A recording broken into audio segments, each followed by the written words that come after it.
आदाब। अपने बच्चों का नाम सोच समझ के रखें, जानकार लोगों से मशवरा करके रखें। ऐसा ना हो कि आपने जो नाम रखा है कल के दिन आपका बच्चा समाज या माशरे में शर्मिंदा हो, लोग उसका मजाक उड़ाएं। बच्चे का नाम सही रखें, first name, middle name, last name, 3 नाम रखें। लास्ट नेम या सर नेम ज़रूर होना चाहिए। कुछ लोग सिर्फ फर्स्ट नेम रखते हैं, सिर्फ फर्स्ट नेम से काम नहीं चलेगा।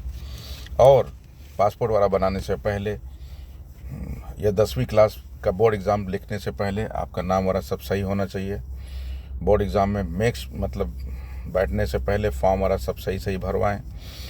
जो आपका 10वीं पासिंग है वही आपका आईडी प्रूफ की तरह से एक तरीके से वो, और बर्थ सर्टिफिकेट सब मैच होना चाहिए। पासपोर्ट अगर आपका बन गया गलत नाम है तो किसी कंट्री सफ़र करने से पहले आप उसमें सब सुधार करा लें। इमिग्रेशन होने पहले, फर्स्ट टाइम जो इमिग्रेशन होता है इंडिया के बाहर जाते हैं, सही करा लें, बाद में बहुत मुश्किल हो जाता है। अपना ख्याल रखें।